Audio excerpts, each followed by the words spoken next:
विष्णु पुराण। ओम श्री मन्नारायणाय नमः। पंचम अंश 29वां अध्याय। नरकासुर का वध। श्री पराशर जी बोले, हे मैत्रेय, एक बार जब श्री भगवान द्वारका में ही थे, त्रिभुवनपति इंद्र अपने मत गजराज ऐरावत पर चढ़कर उनके पास आए। द्वारका में आकर वे भगवान से मिले और उनसे नरकासुर के अत्याचार का वर्णन किया। वे बोले, हे मधुसूदन, इस समय मनुष्य रूप में स्थित होकर भी आप संपूर्ण देवताओं के स्वामी ने हमारे समस्त दुखों को शांत कर दिया है। जो अरिष्ट, धेनुक और केशी आदि असुर सर्वदा तपस्वियों को तंग करने में ही तत्पर रहते थे, उन सबको आपने मार डाला। कंस, कुवलयापीड और बाल घातिनी पूतना तथा और भी जो संसार के उपद्रव रूप थे, उन सबको आपने नष्ट कर दिया। आपके बाहुदंड की सत्ता से त्रिलोकी के सुरक्षित हो जाने के कारण याजकों के दिए हुए यज्ञ भागों को प्राप्त कर देवगण तृप्त हो रहे हैं। हे जनार्दन, इस समय जिस निमित्त से मैं आपके पास उपस्थित हूँ, उसे सुनकर आप उसके प्रतिकार का प्रयत्न कीजिए। हे शत्रुघ्न, यह पृथ्वी का पुत्र नरकासुर प्राग्ज्योतिषपुर स्वामी है। इस समय यह संपूर्ण जीवों का घात कर रहा है। हे जनार्दन, उसने देवता, सिद्ध, असुर और राजा आदिकों की कन्या उनको बलात्कार से लाकर अपने अंतःपुर में बंद कर रखा है। इस दैत्य ने वरुण का जल बरसाने वाला छत्र और मंद्राचल का मणिपर्वत नामक शिखर भी हर लिया है। हे कृष्ण, उसने मेरी माता अदिति के अमृतस्रावी दोनों दिव्य कुंडल ले लिए हैं और अब इस ऐरावत हाथी को भी लेना चाहता है। हे गोविंद, मैंने आपको उसकी ये सब अनीतियां सुना दी हैं।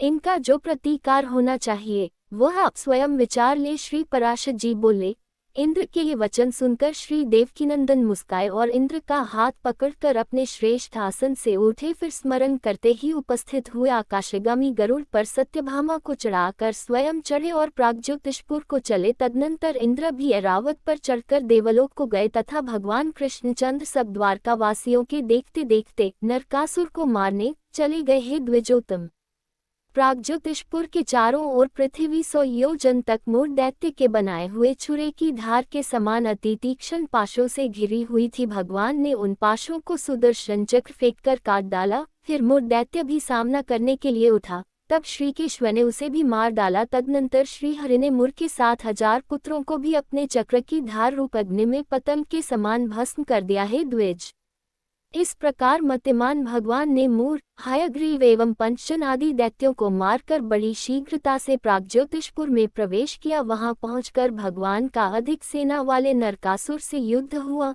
जिसमें श्री गोविंद ने उसके सहस्रों दैत्यों को मार डाला। दैत्य दल का दलन करने वाले महाबलवान भगवान चक्रपाणि ने शस्त्रास्त्र की वर्षा करते हुए भूमिपुत्र नरकासुर के सुदर्शन चक्र फेंककर 2 टुकड़े कर दिए। नरकासुर के मरते ही पृथ्वी अदिति के कुंडल लेकर उपस्थित हुई और श्री जगन्नाथ से कहने लगी। पृथ्वी बोली, हे नाथ, जिस समय वराह रूप धारण कर आपने मेरा उद्धार किया था, उसी समय आपके स्पर्श से मेरे यह पुत्र उत्पन्न हुआ था। इस प्रकार आप ही ने मुझे यह पत्र दिया था और अब आप ही ने इसको नष्ट किया है। आप ये कुंडल लीजिए और अब इसकी संतान की रक्षा कीजिए। हे प्रभु, मेरे ऊपर प्रसन्न होकर ही आप मेरा भार उतारने के लिए अपने अंश से इस लोक में अवतीर्ण हुए हैं। हे अच्युत, इस जगत के आप ही कर्ता, आप ही विकर्ता, पोषक और आप ही हर्ता, संहारक हैं। आप ही इसकी उत्पत्ति और लय के स्थान है तथा आप ही जगद्रूप हैं। फिर हम आपकी किस बात की स्तुति करें? हे भगवान, जबकि व्याप्ति, व्याप्य, क्रिया, कर्ता और कार्य रूप आप ही है, तब सबके आत्मस्वरूप आपकी किस प्रकार स्तुति की जा सकती है? हे नाथ, जब आप ही परमात्मा, आप ही भूतात्मा और आप ही अव्यय जीवात्मा हैं, तब किस वस्तु को लेकर आपकी स्तुति हो सकती है? हे सर्वभूतात्मन, आप प्रसन्न होइए और इस नरकासुर के संपूर्ण अपराध क्षमा कीजिए। आपने अपने पुत्र को निर्दोष करने के लिए ही इसे स्वयं मारा है। श्री पराशर जी बोले, हे मुनिश्रेष्ठ, तदनंतर भगवान भूत भावन ने पृथ्वी से कहा, तुम्हारी इच्छा पूर्ण हो। और फिर नरकासुर के महल से नाना प्रकार के रत्न लिए। हे महामुने, अतुल विक्रम श्री भगवान ने नरकासुर के कन्यांतःपुर में जाकर 16,100 कन्याएं देखी तथा 4 दांत वाले 6,000 गजश्रेष्ठ और 21 लाख काम्बोज देशीय अश्व देखे। उन कन्याओं, हाथियों और घोड़ों को श्री कृष्णचंद्र नरकासुर के सेवकों द्वारा तुरंत ही द्वारकापुरी पहुंचावा दिया। तदनंतर भगवान ने वरुण का छत्र और मणिपर्वत देखा। उन्हें उठाकर उन्होंने पक्षीराज गरुड़ पर रख लिया और सत्यभामा के सहित स्वयं भी उसी पर चढ़कर अदिति के कुंडल देने के लिए स्वर्गलोक को गए। 30वां अध्याय। ओम श्री मन्नारायणाय नमः। पंचम अंश। पारिजात हरण। श्री पराशर जी बोले, पक्षीराज गरुड़ उस वारुण छत्र, मणि पर्वत और सत्यभामा के सहित श्री कृष्णचंद्र को लीला से ही लेकर चलने लगे। स्वर्ग के द्वार पर पहुंचते ही श्री हरि ने अपना शंख बजाया।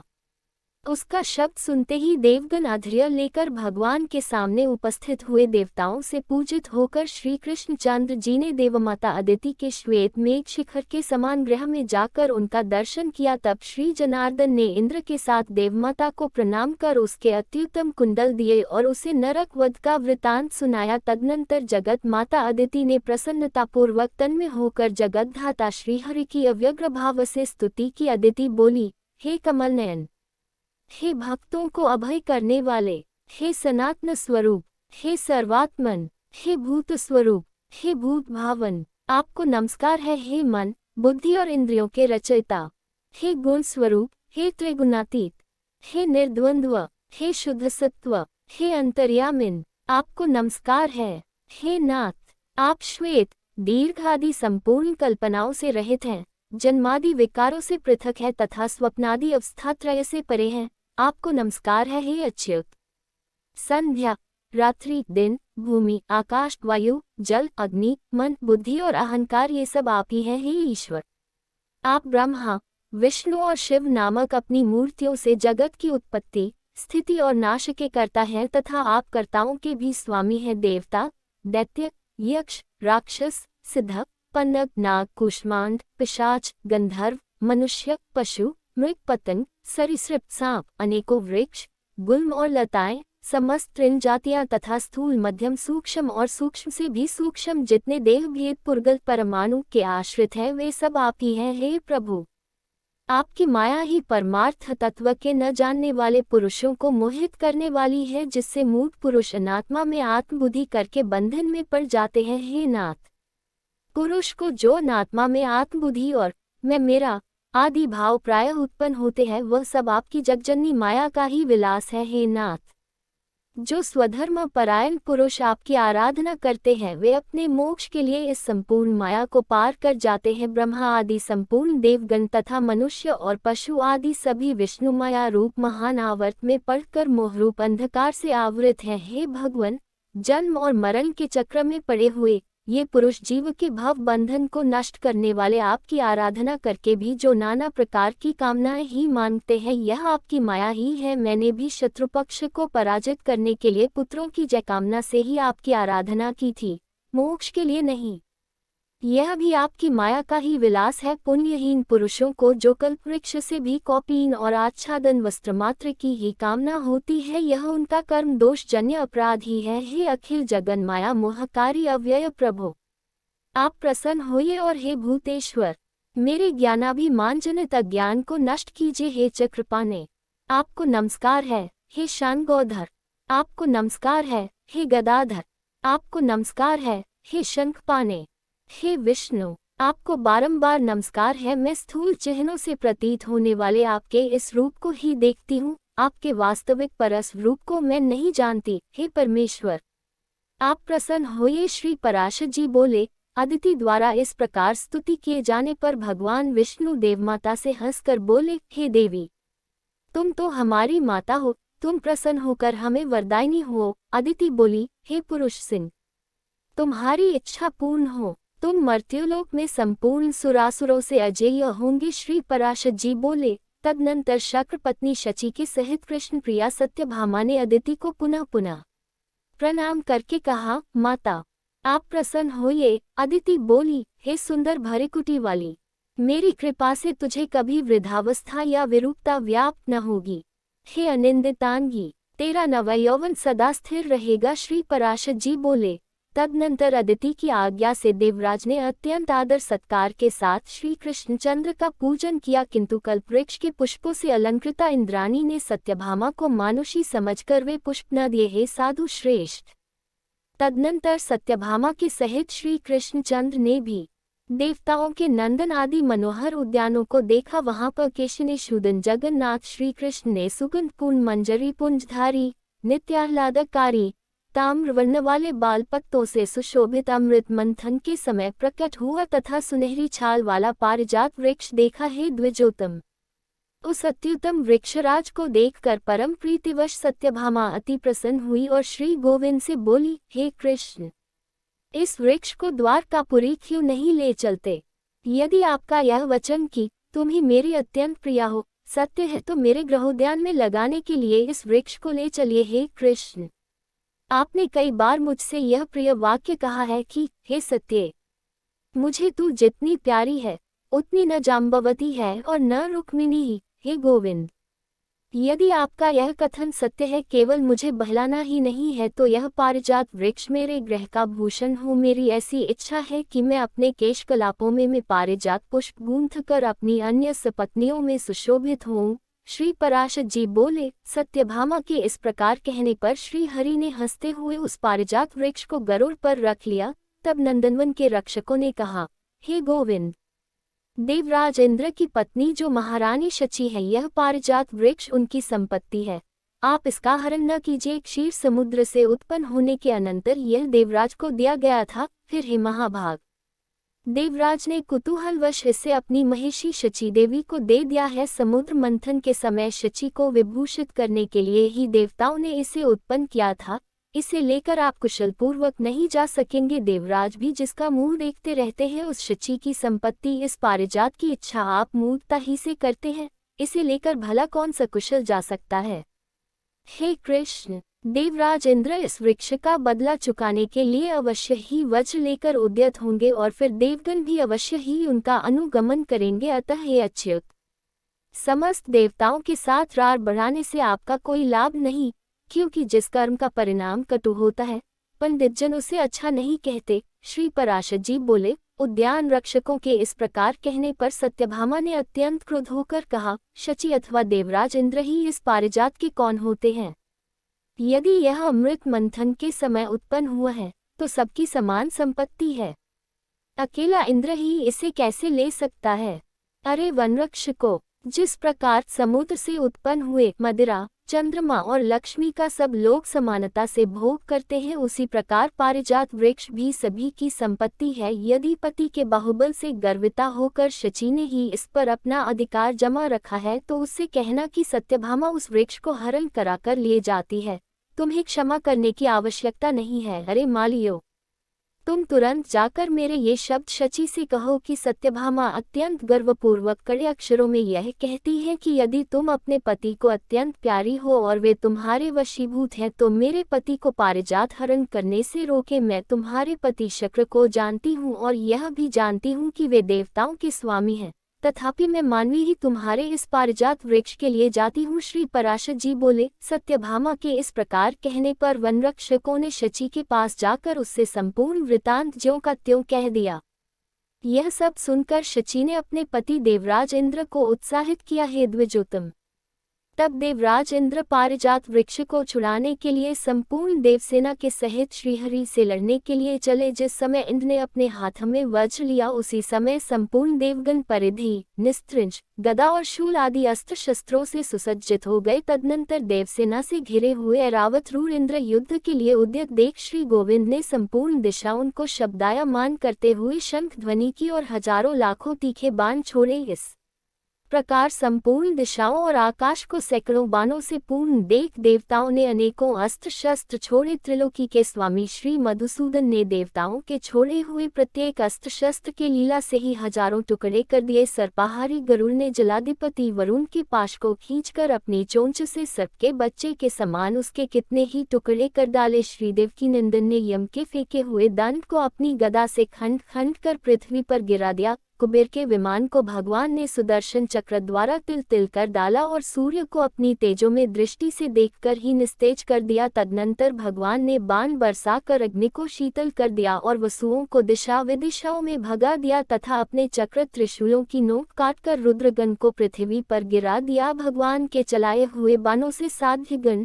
विश्वदेवगण, मरुदगण और गंधर्वगण सेमल की रुई के समान आकाश में ही लीन हो गए। श्री भगवान के साथ गरुड़ जी भी अपनी चोंच, पंख और पंजों से देवताओं को खाते, मारते और फाड़ते फिर रहे थे। फिर जिस प्रकार दो मेघ जल की धाराएं बरसाते हों, उसी प्रकार देवराज इंद्र और श्री मधुसूदन एक दूसरे पर बाण बरसाने लगे। उस युद्ध में गरुड़ जी ऐरावत के साथ और श्री कृष्णचंद्र इंद्र तथा संपूर्ण देवताओं के साथ लड़ रहे थे। संपूर्ण बाणों के चुक जाने और अस्त्र शस्त्रों के कट जाने पर इंद्र ने शीघ्रता से वज्र और कृष्ण ने सुदर्शन चक्र हाथ में लिया। है द्विज श्रेष्ठ, उस समय संपूर्ण त्रिलोकी में इंद्र और कृष्णचंद्र को क्रमशः वज्र और चक्र लिए देखकर हाहाकार मच गया। श्रीहरि ने इंद्र के छोड़े हुए वज्र को अपने हाथों से पकड़ लिया और स्वयं चक्र न छोड़कर इंद्र से कहा, और ठहर।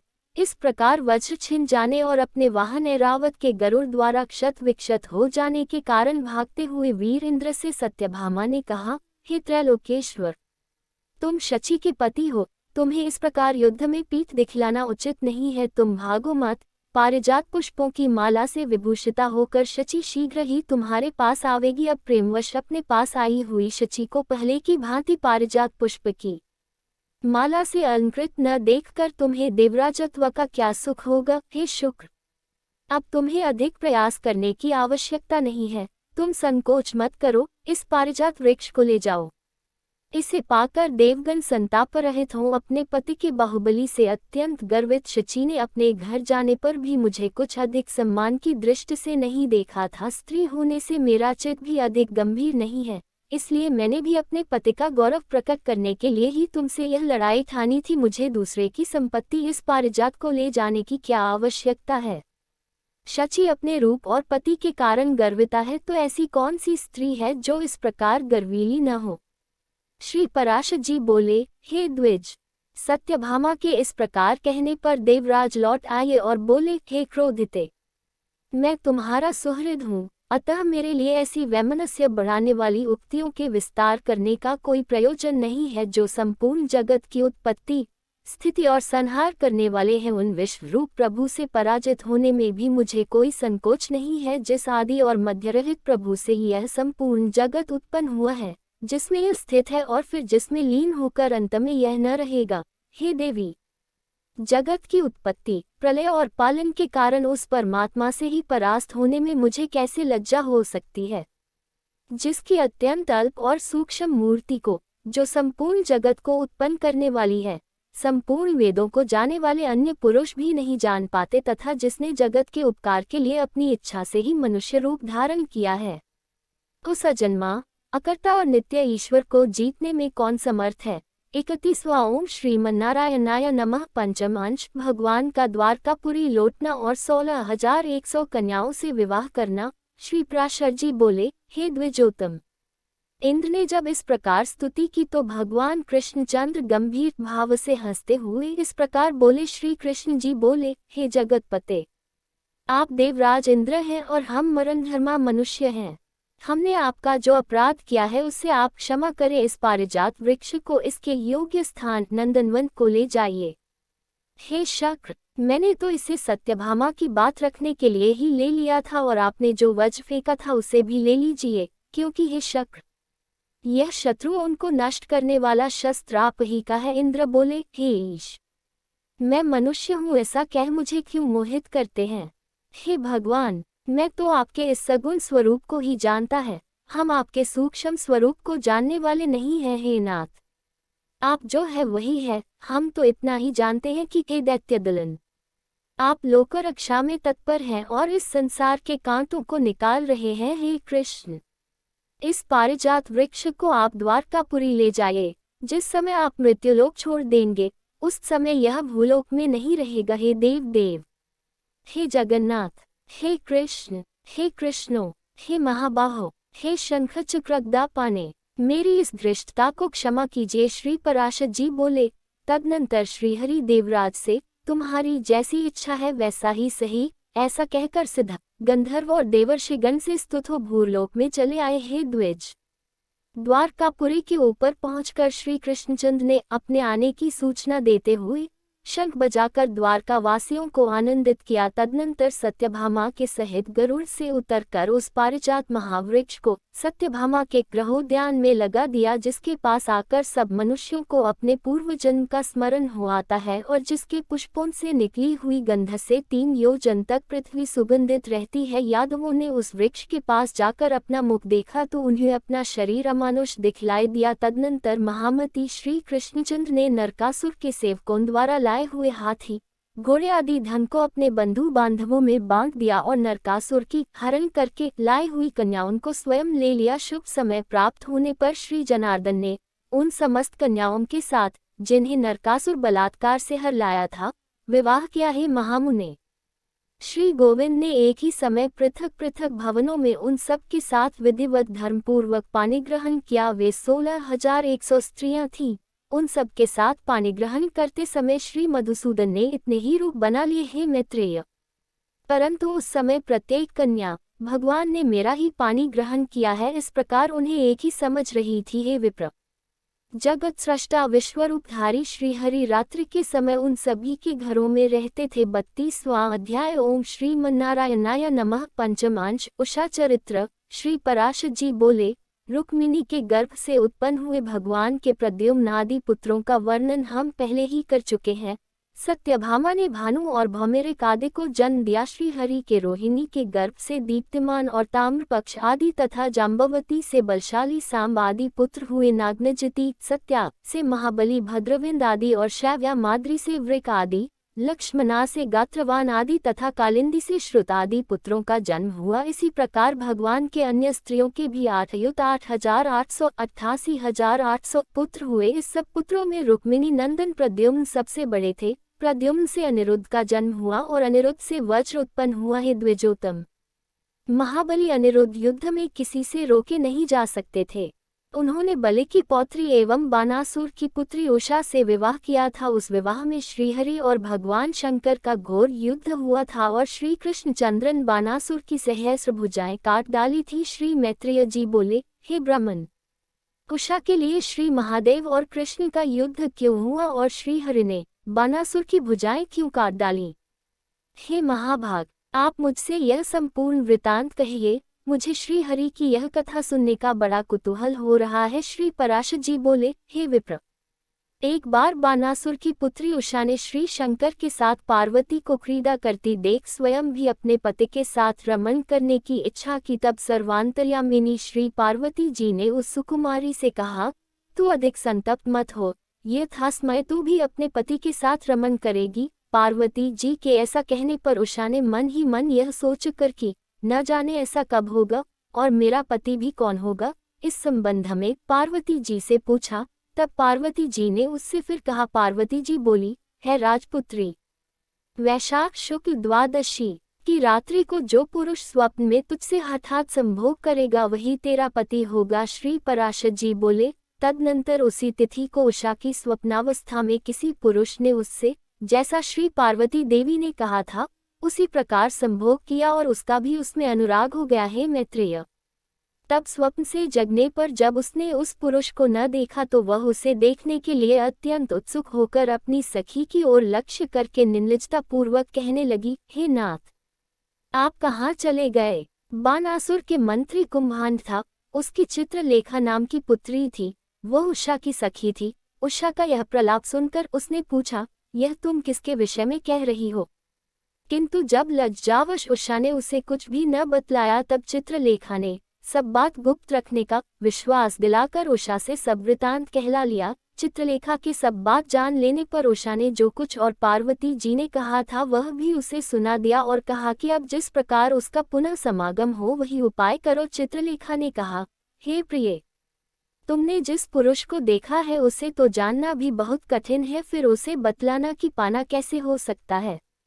तथापि मैं तुम्हारा कुछ न कुछ उपकार तो करूंगी ही, तुम 7 या 8 दिन तक मेरी प्रतीक्षा करना। ऐसा कहकर वह अपने घर के भीतर गई और उस पुरुष को ढूंढने का उपाय करने लगी। श्री पराशर जी बोले, तदनंतर 8-7 दिन पश्चात लौटकर चित्रलेखा के चित्रपट पर मुख्य मुख्य देवता दैत्य, गंधर्व और मनुष्यों के चित्र लिखकर उषा को दिखलाए। तब उषा ने गंधर्व, नाग, देवता और दैत्य आदि को छोड़कर केवल मनुष्यों पर और उनमें भी विशेषतः अंधक और वृषनिवंशी यादवों पर ही दृष्टि दी है। द्विज राम और कृष्ण के चित्र देखकर वह सुंदर भरिकुटी वाली लज्जा से जद्वत हो गई तथा प्रद्युम्न को देखकर उसने लज्जावश अपनी दृष्टि हटा ली। तत्पश्चात प्रद्युम्न तने प्रियतम अनिरुद्ध जी को देखते ही उस अत्यंत विलासिनी की लज्जा मानो कहीं चली गई। वह बोल उठी, वह यही है, वह यही है।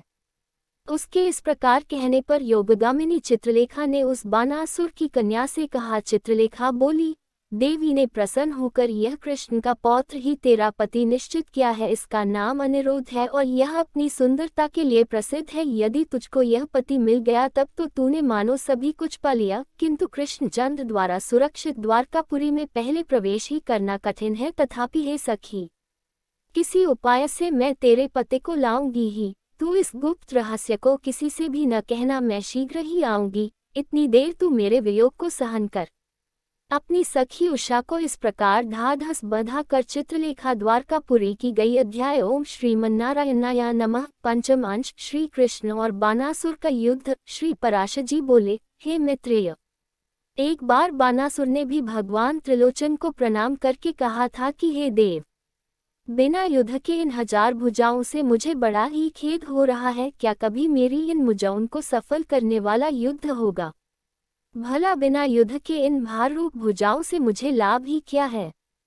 श्री शंकर जी बोले, हे बानासुर, जिस समय तेरी मयूर चिन्ह वाली ध्वजा टूट जाएगी उसी समय तेरे सामने मांसभोजी यक्ष पिशाचादि को आनंद देने वाला युद्ध उपस्थित होगा। श्री पराशर जी बोले, तदनंतर वरदायक श्री शंकर को प्रणाम कर बानासुर अपने घर आया और फिर कालांतर में उस ध्वजा को टूटी देखकर अति आनंदित हुआ। इसी समय अप्सरा श्रेष्ठ चित्रलेखा अपने योगबल से अनिरुद्ध को वहां ले आई। अनिरुद्ध को कन्यांतःपुर में आकर उषा के साथ रमन करता जान अंतःपुर रक्षकों ने संपूर्ण वृतांत दैत्यराज बानासुर से कह दिया। तब महावीर बानासुर ने अपने सेवकों को उससे युद्ध करने की आज्ञा दी, किंतु शत्रु दमन अनिरुद्ध ने अपने सम्मुख आने पर उस संपूर्ण सेना को एक लोहमय दंड से मार डाला। अपने सेवकों के मारे जाने पर बानासुर अनिरुद्ध को मार डालने की इच्छा से रथ पर चढ़कर उनके साथ युद्ध करने लगा, किंतु अपनी शक्ति भर युद्ध करने पर भी वह यदुवीर अनिरुद्ध जी से परास्त हो गया। तब वह मंत्रियों की प्रेरणा से मायापूर्वक युद्ध करने लगा और यदुनंदन अनिरुद्ध को नागपाश से बांध लिया। इधर द्वारकापुरी में जिस समय समस्त यादवों में यह चर्चा हो रही थी कि अनिरुद्ध कहाँ गए, उसी समय देवर्षि नारद ने उनके बानासुर द्वारा बांधे जाने की सूचना दी। नारद जी के मुख से योग विद्या में निपुण युवती चित्रलेखा द्वारा उन्हें शोणितपुर ले जाए गए सुनकर यादवों को विश्वास हो गया कि देवताओं ने उन्हें नहीं चुराया। तब स्मरण मात्र से उपस्थित हुए गरुड़ पर चढ़कर श्रीहरि बलराम और प्रद्युम्न के सहित बानासुर की राजधानी में आए। नगर में घुसते ही उन तीनों का भगवान शंकर के पार्षद प्रमुख गणों से युद्ध हुआ। उन्हें नष्ट करके श्रीहरि बानासुर की राजधानी के समीप चले गए। तदनंतर बानासुर की रक्षा के लिए 3 सिर और 3 पैर वाला माहेश्वर नामक महान ज्वर आगे बढ़कर श्री भगवान से लड़ने लगा। उस ज्वर का ऐसा प्रभाव था कि उसके फेंके हुए भस्म स्पर्श से संतप्त हुए श्री कृष्णचंद्र के शरीर का आलिंगन करने पर बलदेव जी ने भी शिथिल होकर नेत्र मूंद लिए। इस प्रकार भगवान सौंधर के साथ उनके शरीर में व्याप्त होकर युद्ध करते हुए उस माहेश्वर ज्वर को वैष्णव ज्वर ने तुरंत उनके शरीर से निकाल दिया। उस समय श्रीनारायण की भुजाओं के आघात से उस माहेश्वर ज्वर को पीड़ित और विह्वल हुआ देखकर पितामह ब्रह्मा जी ने भगवान से कहा, उसे क्षमा कीजिए। तब भगवान मधुसूदन ने, अच्छा, मैंने क्षमा की, ऐसा कहकर उस वैष्णव ज्वर को अपने में ही लीन कर लिया। ज्वर बोला, जो मनुष्य आपके साथ मेरे इस युद्ध का स्मरण करेंगे वे ज्वरहीन हो जाएंगे। ऐसा कहकर वह चला गया। तदनंतर भगवान कृष्णचंद्र ने पंचाग्नियों को जीतकर नष्ट किया और फिर लीला से ही दानव सेना को नष्ट करने लगे। तब संपूर्ण दैत्य सेना के सहित बलिपुत्र बानासुर, भगवान शंकर और स्वामी कार्तिकेय जी भगवान कृष्ण के साथ युद्ध करने लगे। श्री हरि और श्री महादेव जी का परस्पर बड़ा घोर युद्ध हुआ। इस युद्ध में प्रयुक्त शस्त्रास्त्रों के किरणजाल से संतप्त होकर संपूर्ण लोक क्षुब्ध हो गए। इस घोर युद्ध में उपस्थित होने पर देवताओं ने समझा कि निश्चय ही यह संपूर्ण जगत का प्रलय काल आ गया है। श्री गोविंद ने जरिम का अस्त्र छोड़ा, जिससे महादेव जी निद्रित से होकर जमुहाई लेने लगे। उनकी ऐसी दशा देखकर दैत्य और प्रमथगण चारों ओर भागने लगे। भगवान शंकर निद्राभिभूत होकर रथ के पिछले भाग में बैठ गए और फिर अक्लिष्ट कर्म करने वाले श्री कृष्णचंद्र से युद्ध न कर सके। तदनंतर गरुड़ द्वारा वाहन के नष्ट हो जाने से, प्रद्युम्न जी के शस्त्रों से पीड़ित होने से तथा कृष्णचंद्र के हुंकार से शक्तिहीन हो जाने से स्वामी कार्तिकेय भी भागने लगे। इस प्रकार श्री कृष्णचंद्र द्वारा महादेव जी के निद्राभिभूत, दैत्य सेना के नष्ट, स्वामी कार्तिकेय के पराजित और शिवगुणों के क्षीण हो जाने पर कृष्ण, प्रद्युम्न और बलभद्र जी के साथ युद्ध करने के लिए वहां बानासुर साक्षात नंदीश्वर द्वारा हांके जाते हुए महान रथ पर चढ़कर आया। उसके आते ही महावीरशाली बलभद्र जी ने अनेकों बाण बरसाकर बानासुर की सेना को छिन्न भिन्न कर डाला। तब वह वीरधर्म से भ्रष्ट होकर भागने लगी। बानासुर ने देखा कि उसकी सेना को बलभद्र जी बड़ी फुर्ती से हल से खींच कर मूसल से मार रहे हैं और श्री कृष्णचंद्र उसे बाणों से बींध डालते हैं। तब बानासुर का श्री कृष्णचंद्र के साथ घोर युद्ध छिड़ गया।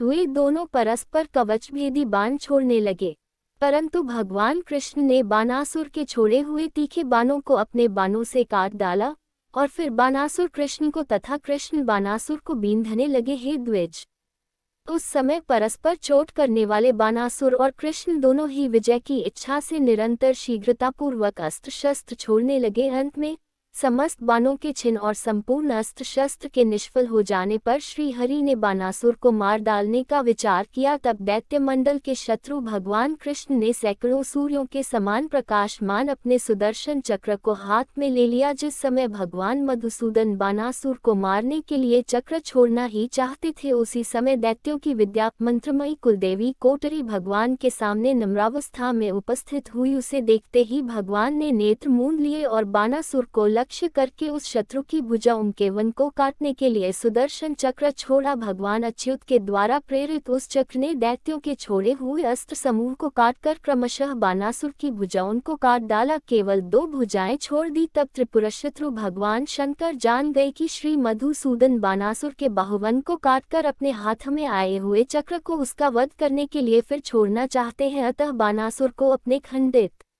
भुजदंडों से लोहू की धारा बहाते देख श्री उमापति ने गोविंद के पास आकर मानपूर्वक कहा। श्री शंकर जी बोले, हे कृष्ण, हे कृष्ण, हे जगन्नाथ, मैं यह जानता हूँ कि आप पुरुषोत्तम परमेश्वर परमात्मा और आदि अंत से रहित श्रीहरि हैं। आप सर्वभूतमय हैं। आप जो देव, तिर्यक और मनुष्यादि योनियों में शरीर धारण करते हैं, यह आपको स्वाधीन चेष्टा की उपलक्षिका लीला ही है। हे प्रभु, आप प्रसन्न होइए। मैंने इस बानासुर को अभयदान दिया है। हे नाथ, मैंने जो वचन दिया है उसे आप मिथ्या न करें। हे अव्यय, यह आपका अपराध ही नहीं है, यह तो मेरा आश्रय पाने से ही इतना गर्वीला हो गया है। इस दैत्य को मैंने ही वर दिया था, इसलिए मैं ही इसे आपसे क्षमा कराता हूँ। श्री पराशर जी बोले, त्रिशूल पानी भगवान उमापति के इस प्रकार कहने पर श्री गोविंद ने बानासुर के प्रति क्रोधभाव त्याग दिया और प्रसन्नवदन होकर उनसे कहा। श्री भगवान बोले, हे शंकर, यदि आपने इसे वर दिया है तो यह बानासुर जीवित रहे। आपके वचन का मान रखने के लिए मैं इस चक्र को रोके लेता हूँ। आपने जो अभय दिया है वह सब मैंने भी दे दिया। हे शंकर, आप अपने को मुझसे सर्वथा भिन्न देखें। आप यह भली प्रकार समझ ले कि जो मैं हूँ सो आप हैं तथा यह संपूर्ण जगत, देव, असुर और मनुष्य आदि कोई भी मुझसे भिन्न नहीं है। हे हर, जिन लोगों का चित्त विद्या से मोहित है वे भिन्न दर्शी पुरुष ही हम दोनों में भेद देखते और बतलाते हैं। हे वृषभध्वज, मैं प्रसन्न हूँ, आप पधारिए, मैं भी अब जाऊंगा। श्री पराशर जी बोले। इस प्रकार कहकर भगवान कृष्ण जहाँ प्रद्युम्न कुमार अनिरुद्ध थे वहां गए। उनके पहुंचते ही अनिरुद्ध के बंधन रूप समस्त नागगण गरुड़ के वेग से उत्पन्न हुए वायु के प्रहार से नष्ट हो गए। तदनंतर सपत्नीक अनिरुद्ध को गरुड़ पर चढ़ाकर बलराम, प्रद्युम्न और कृष्णचंद्र द्वारकापुरी से लौट आए। हे विप्र, वहां भूभार हरण की इच्छा से रहते हुए श्री जनार्दन अपने पुत्र पौत्रादि से घिरे रहकर अपनी रानियों के साथ रमण करने लगे।